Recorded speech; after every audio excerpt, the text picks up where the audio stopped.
Hello guys, it's Nikhil Roby Coleman, and I'm here with Tempo Finances. And on this channel, we teach you guys how to get rid of debt and build true wealth. Today, I want to talk about not more of examples and case studies that I normally go over. Today, I want to talk about the questions and answers that I have for the audience. I want to be able to re-explain and go back over and review some of the things about a personal line of credit and a HELOC and basically the family of lines of credits. I want to go back over that, and I kind of want to review and refresh you guys' memory and answer some questions, some pressing questions from people that will have real life situations going on, because I know that I normally talk about situations as if a person already have their life and their situation put together. But I want to answer the questions for the people that's not in so good situations, and what are their situations looking like, and how can um, and how can I further help them or answer those questions for them to be helped. So let's get into it. But first, I want to first explain tempo banking. Some people call it velocity banking, right? Everybody got their own little spin, their own little name to what they do for velocity banking. Me personally, I call it tempo banking. So here, I'm going to first review what is tempo banking and what is traditional banking. Remember, traditional banking is just a regular situation where you open up a bank account, right? You open up a checkings account and a savings account, right? And you put your income in it. You put your income inside that checking account, and you pay your bills out of that checking account. Uh, you pay your utilities out of that checking account. You pay all of those things out of the checking account, and then whatever's left, that's that's your savings. That's you put it in savings, and then you go on the next week and do the same thing, and repeat that cycle. So we have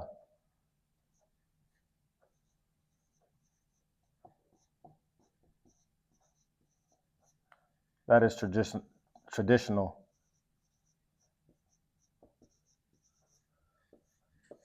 That is traditional banking.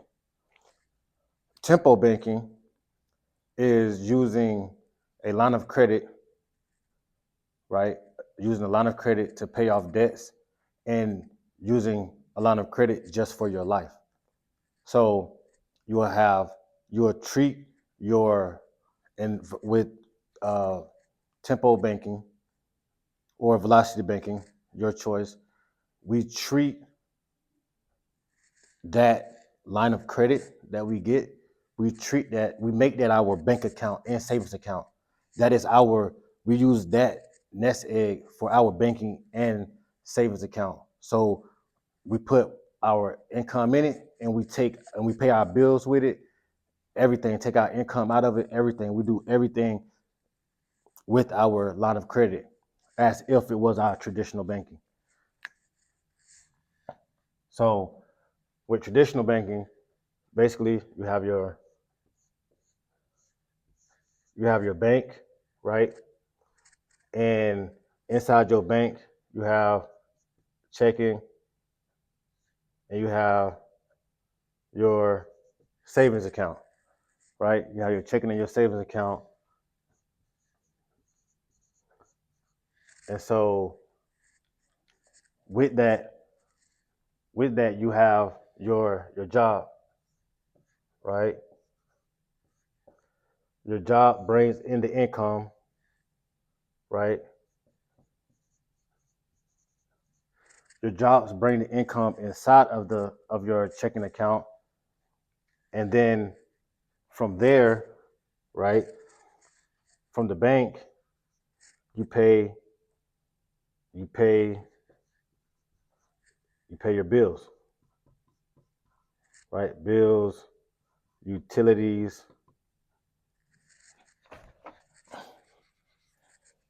pay bills, utilities, subscriptions, right? You pay your bills, utilities, subscriptions, uh, groceries, right? Um, gas, right? Um, you pay uh, daycare center, right?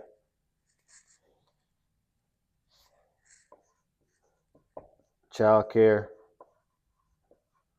right? So you pay all those um, expenses, right? We pay all of our expenses straight out of our checking, and it goes to the bills, and whatever's left of this, right?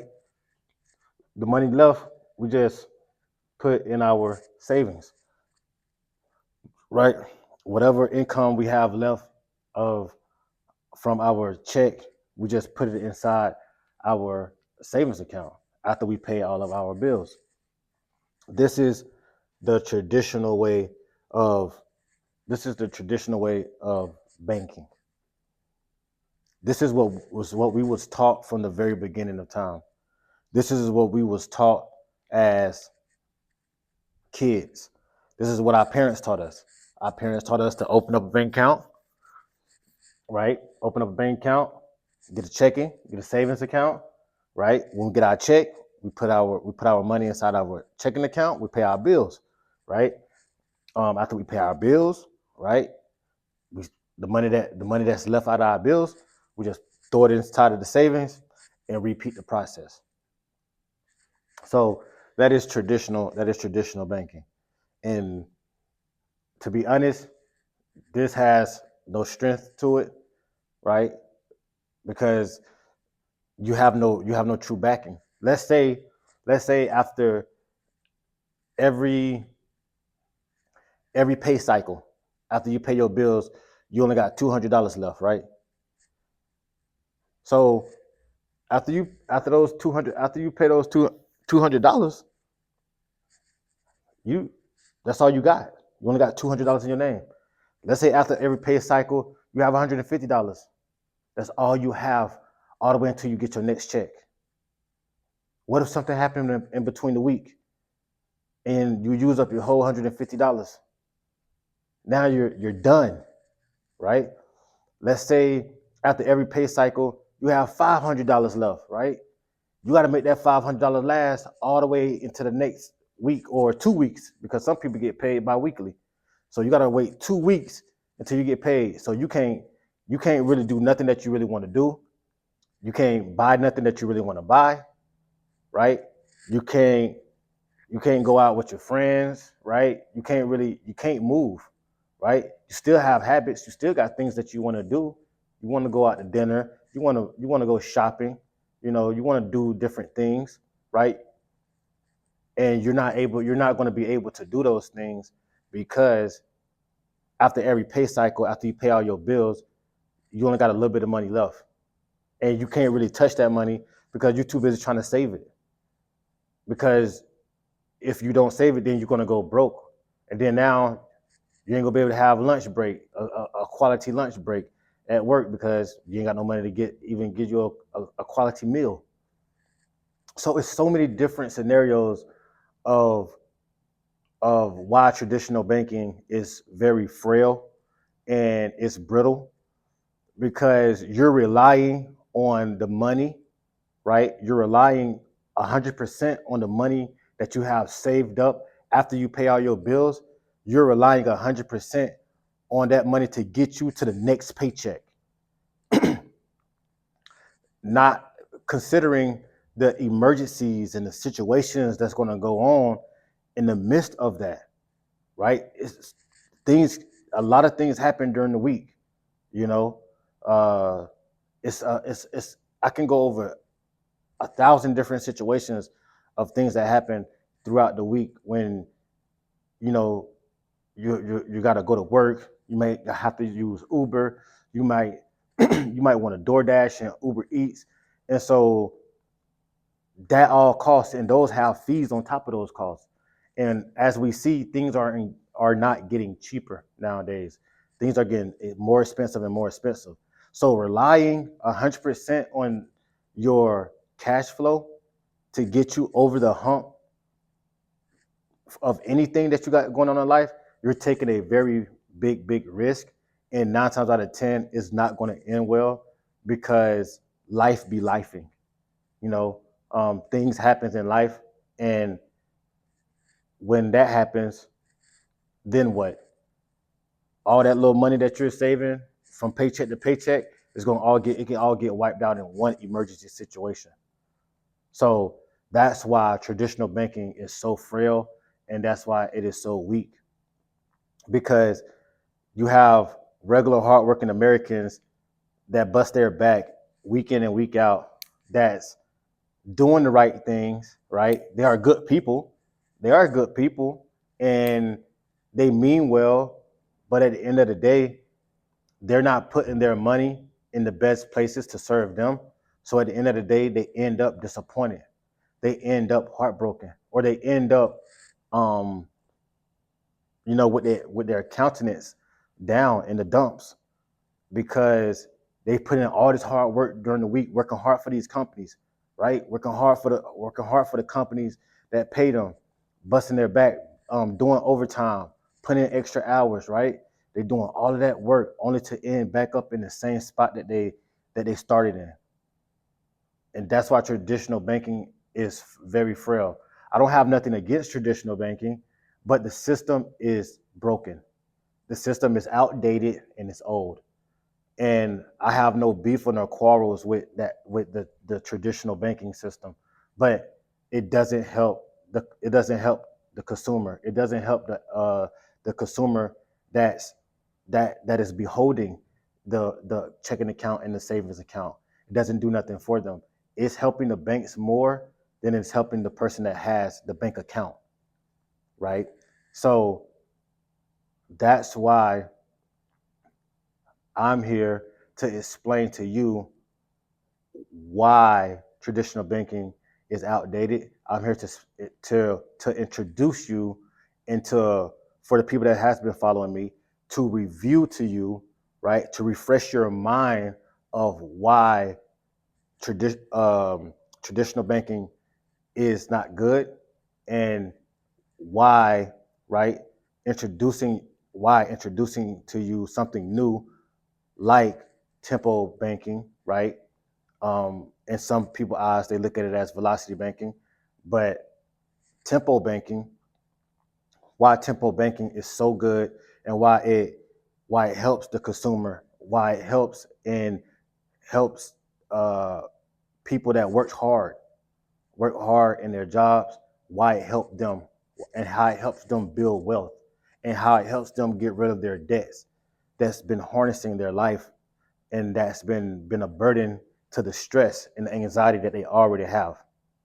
So this video is more about explaining, getting to the depths of the crevices of the video, and reaching out to the audience and the potential clients that are in situations. So this is what traditional banking is, and this is why it's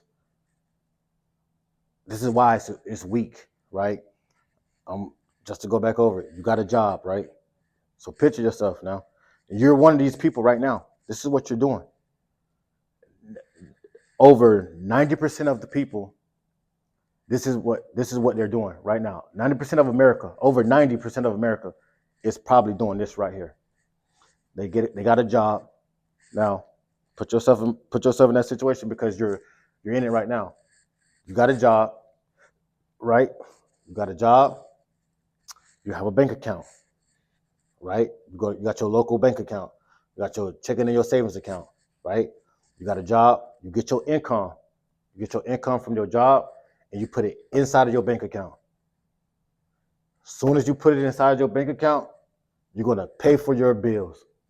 You're going to pay for your utilities. You're going to pay for your subscriptions. You're going to pay for your groceries. You're going to pay for your gas and any other miscellaneous things that you have. It's coming straight out of the checking account and it's going right to your bills. Now, whatever you save after that, whatever gets saved after that, no matter if it's $200, $400, $1,000, whatever it is going to your savings. It's going to your savings account, and you're going to do everything in your will to save money, but also what they say, ball on the budget. You're trying to ball on the budget, right? You're trying to ball on the budget until you get the next paycheck. You're trying to save as much of whatever that you got left. You're trying to save as much as you can, but also still have a good time. That's balling on the budget. So that's what over 90% of America doing right now today. That's what they're doing right now today. So now I'm going to introduce you Tempo banking, right? Tempo banking is completely different from traditional banking. Tempo banking is completely different from traditional banking. Tempo banking is when you have a job, right? Tempo banking is when you have a job, right? And you make income, right? And now that income get deposited, right, into a personal line of credit or a line of credit, period. It could be a HELOC, a PLOC, a BLOC, whatever. So you got your job, you got your income, and that income goes to your credit union, right?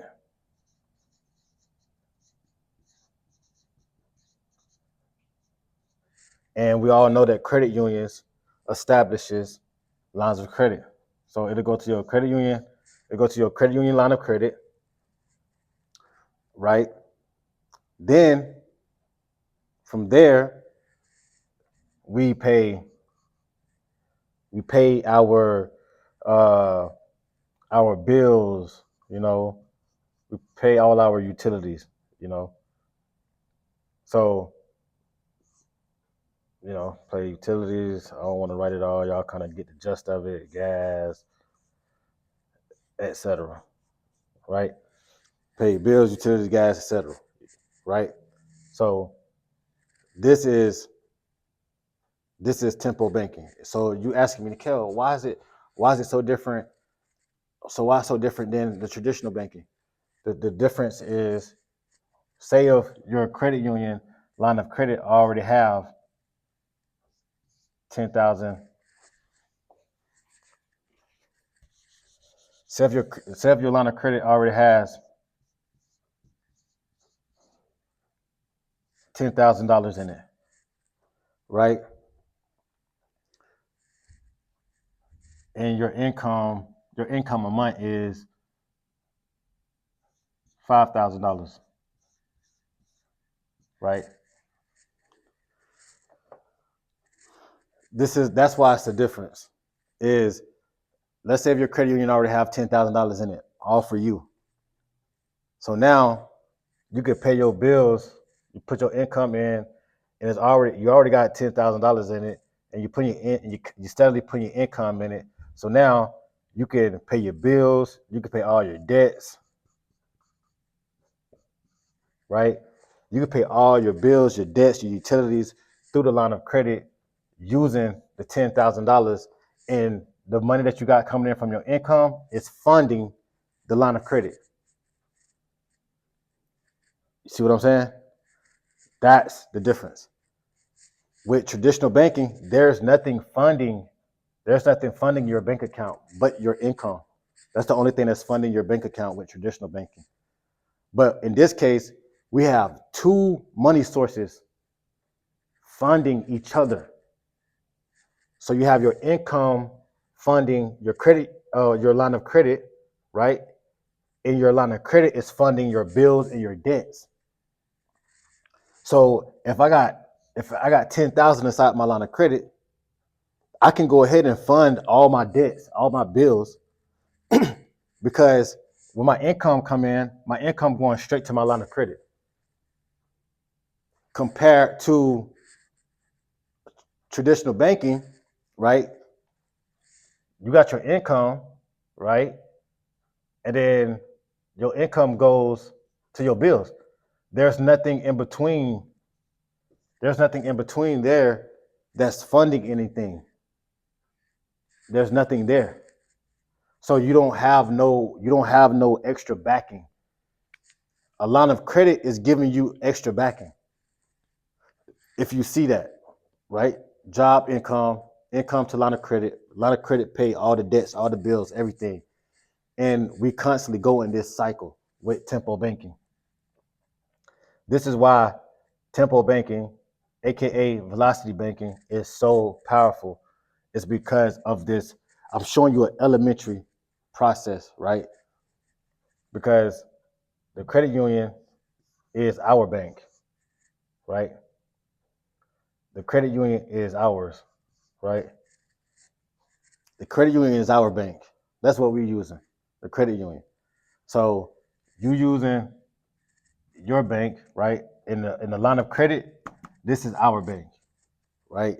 So we get the job, we put our income inside of our line of credit, and our line of credit funds the debts and the utilities and everything else that we have going on, and we go back into that cycle again,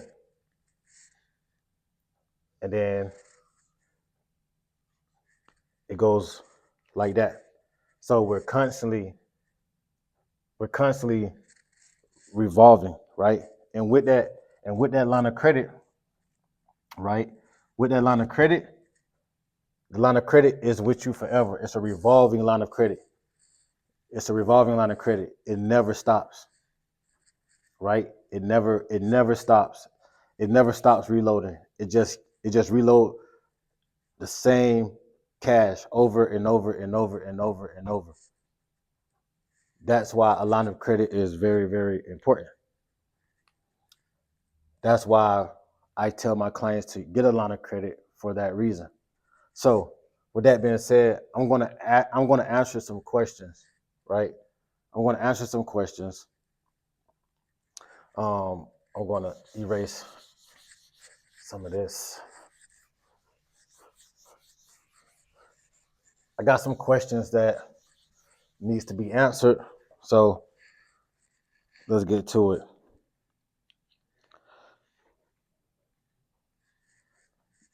The first question was, what if someone have bad credit and good income, but they owe taxes, right? So for that question is, if somebody got bad credit with good income and they owe taxes, that's okay. First off, it's all about what do they deem as bad credit. For me, I like my clients with a 600 credit score or better. Now, I had one client that had a 570. I had one client that had a 570 credit score and still got a lot of line of credit. That's the only person I ever seen get it done, and they are doing fabulous right now. So I'm not saying that a 570 won't work for anybody else because it worked for that person. But what I'm saying is, I just prefer people to have a 600 credit score or better to get a personal line of credit. That's just my opinion. That's just what I think from dealing with. I done did the research, done had the clients, and it's working. Over 600, 9 times out of 10, you're coming out of there with a personal line of credit. So if you have bad credit, I suggest you to get it up to 600. And I have and I have solutions to get it up to 600, right? So if you already have credit cards or you have a secured line credit card, I know how to use that secured credit card or that regular credit card. I know how to use that credit card as a personal line of credit. And then as you use it as a personal line of credit, it will get you, it will get your credit score up to the up to over 600, up to 600 and above. Then once you get to that point, right, after we use the credit card as a personal line of credit to get your credit up, after we do that and your credit is up, now we're going to apply for the personal line of credit. And we provide those services right here at Tempo Banking, Tempo Finances, and we do Tempo Banking. So that's that. But to get back to the question is, if you once you got bad credit, we get your credit to be good, and what I deem is passable credit is, like I said, 600 and above.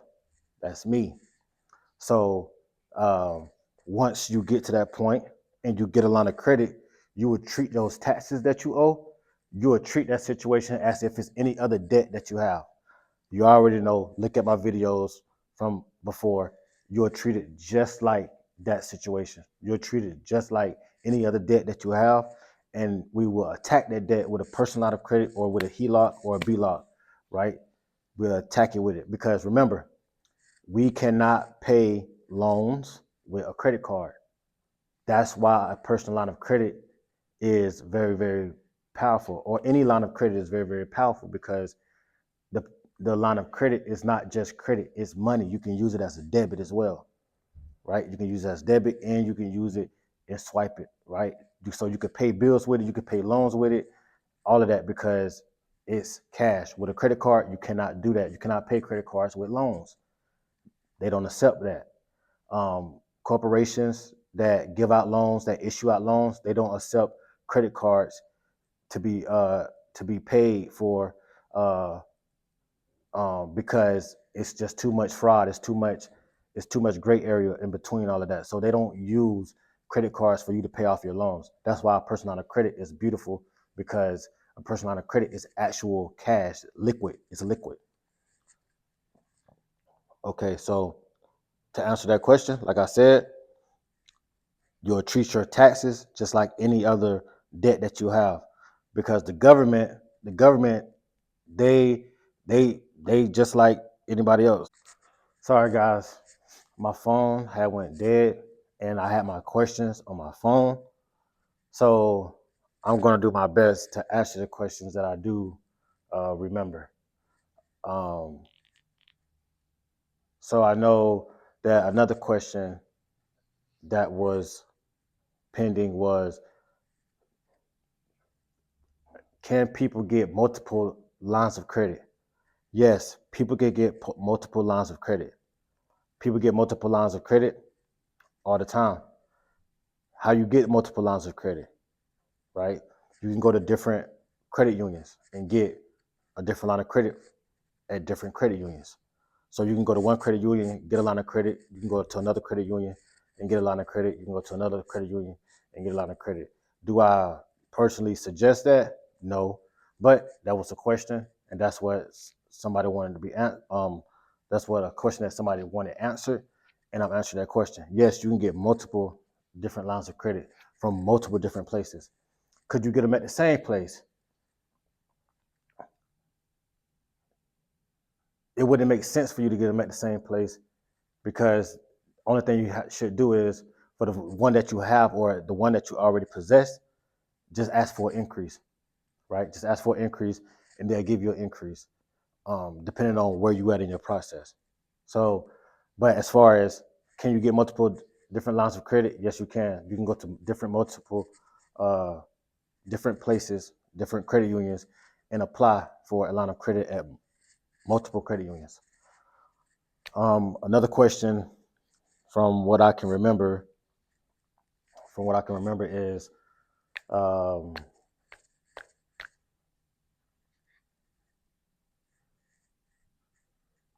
what if somebody stopped using, right? The question was, what if somebody stopped using their line of credit because they lose their job? So let's, yeah, that's what it was. So basically, it was about how can somebody that got a line of credit, right? They had a job and everything like that, and they had a line of credit for $10,000, and they use up their line of credit to the limit, and they lose their job for like 3 or 4 months. They ask, do the interest go up on the line of credit? No, the interest don't go up on the line of credit. The interest stays where it's at. It don't work like a credit card or anything else that you have. So if you lose your job, and now your line of credit is at the limit, and you lose your job and you can't fund your line of credit anymore at that moment, then you have to set that line of credit aside until you go get a job. When you get a job, you can bring the line of credit back, and you can start funding your line of credit until the balance hits zero, and you can start back using your line of credit. So then the question that follow up behind that is, when they use that line of credit, right? Do it hurt their credit score if they don't pay on it for 3 months? No, it don't hurt your credit score when you don't pay on it for 3 months. You'll just have a balance with that credit union, right? You'll just have a balance with that credit union for that time, right? So, so nothing won't happen to your credit score as a whole.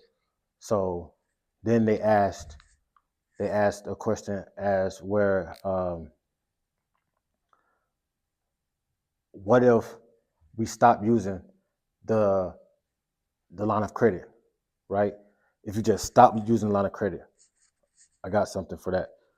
First off, if you just stop using your line of credit, that means from the very, very beginning, you didn't know what a line of credit was. And the only reason that you got it is because somebody probably told you to get it without you fully understanding what is a line of credit.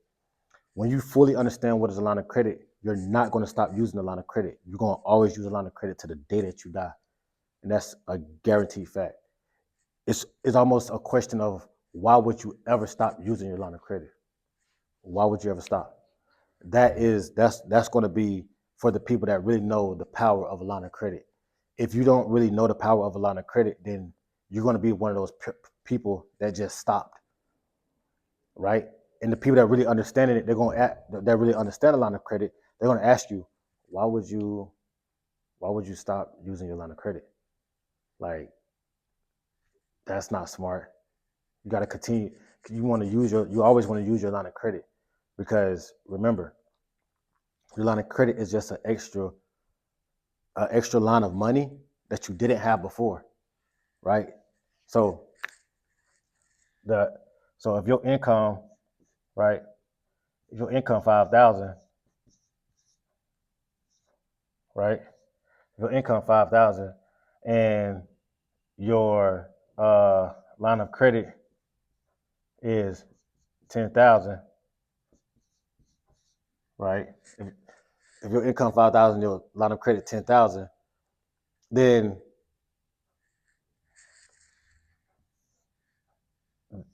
your income, right? Your income is being funded from your work, and this is funding, and your income is funding the line of credit, right? So now you can pay your debts, bills with the line of credit. With traditional banking, you just had your income,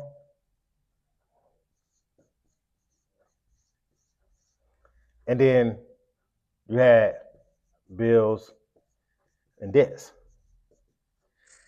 That's all you had. So that's the difference. With traditional banking, you just have your income, your bills and debts. With Temple Banking, you have your income, your line of credit. Now you use your line of credit to kill, or I'm not going to say the word kill, but to eliminate. It eliminates it eliminates the debts and the bills that you have. That's that. With this, right? Before you can even pay your debts, you got to pay your bills first, and then your debts last. With this, we can knock out two birds. We can knock out two birds with one stone, right? Because after you pay your bills, depending on what you got left, you ain't gonna be able to get to your debts. So um, that's why we don't start using a line of credit. It's because a line of credit accelerates the process of you paying off the debts that you have. Um,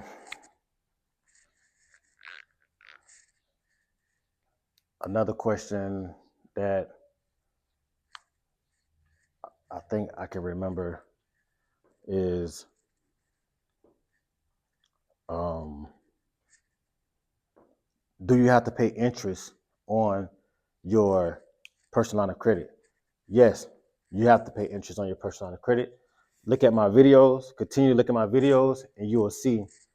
Uh, I always, in all my videos, I calculate interest all the time on the line of credit, and you will see by looking at the videos. So, for that, the person that answered that question, keep looking at the videos. Um, Another question that I can remember. It's crazy that I remember these questions off the top of my head like this right now. The next question I think I can remember is somebody asked, do they have to pay on their line of credit forever, for the rest of their life? And my answer to that question is, you want to pay on your line of credit for the rest of your life because you want to use the line of credit for the rest of your life. You don't never want to stop using your line of credit you don't never want to stop using your line of credit at all. You want to use your line of credit for the rest of your life.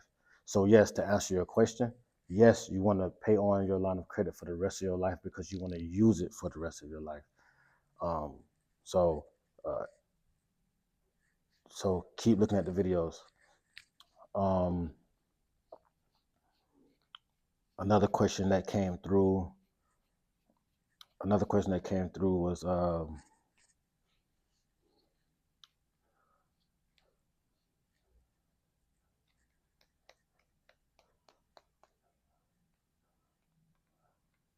I think that's everything. I think that's most of the questions. I think that's most of the questions that that came through to me. That got to me. The question that got to me from people that was out there wondering about a line of credit. Uh, Somebody wanted me. Oh yeah, another one. Somebody wanted me to go through a scenario because they always said I'm only always talking about the good. I never talk about the bad. So the bad is if you have, let's say if you have negative cash flow, right? If you have negative cash flow, we're gonna we help you get into the positive cash flow, and then after that we allow you to go. We give you the right suggestion to go get a personal line of credit. Um, let's say if you're a person with bad credit, we don't went over that situation already. Let's say if you're a person with both, we're gonna work on both. We're gonna combine those situations. We're gonna get you into good credit, and we're gonna get you into the positive cash flow, and then you'll be able to go get you a line of credit. Let's say if you a person that you have good credit, but you don't have good cash flow. So let's say if your cash flow is in a negative, which is an unhealthy cash flow. We're going to look at your personal assessment and see what is holding you back from getting good cash flow. After we do a personal assessment on that, and based off that personal assessment, we will tell you to go get a line of credit to clean up those debts that you have, and then you'll be back into the positive cash flow, and then everything will be all good again. Let's say that you're a person that has a negative cash flow, and it has nothing pertaining to your utilities and everything like that. That either means that you're smoking and doing stupid decisions with your money, going to strip clubs. You're probably drinking, excessive clubbing. You're probably doing something as an outside factor that's determining why your cash flow is negative. If it's not the reason, if it's not because of your bills or any utilities that you're paying for, if you still in a negative cash flow after that, that means that you're doing something outside of that that's been very, very excessive, and you'll have to change that. And if you don't change that, there is no help for you. Because in order to change your outcome, you have to change from within. So whatever you're doing from within, like I said, it could be something like strip clubs, clubbing, smoking, drinking excessively to the point where it's affecting your cash flow. Then before we even can get into a line of credit, we're gonna have to tell you to go to rehab or something like that, brother. So that's just the real part, the honest part of the situation. Um, So I think that's all the questions uh, that I have. Um, but give me some time. Give me a couple minutes uh, to wrap my head around it. That is everything that I have for today. That's all the questions that I have for now. Um, keep looking at my videos.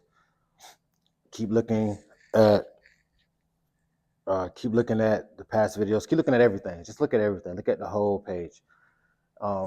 If you want to schedule a call for help with your financial situation, if you want to talk about it and just get some suggestions, I'm available. My website is www.tempofinance.org, and my contact information is inside of my website. So give me a call. Let's go over your situation. Let's talk about it. Let's attack it.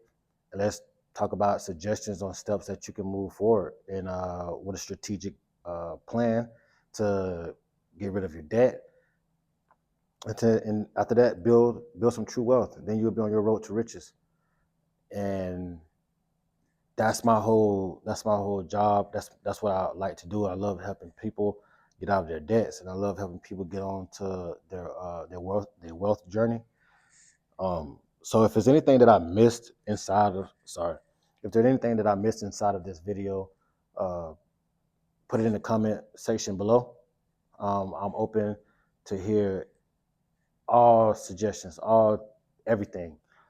That's where I get these questions from people that actually have real questions for me. That's because they're looking for help. People are looking for help, and it's a lot of people out here looking for help. And I want to be the one that help them. I want to be the one that help them. And so that's all that I have for you guys today. Y'all have a good one. Be safe out there on the road. I know there's a lot of people traveling due to um, the circumstance of the year. You know, at the end of the year, everything be busy. So you guys be safe out there and have a blessed day.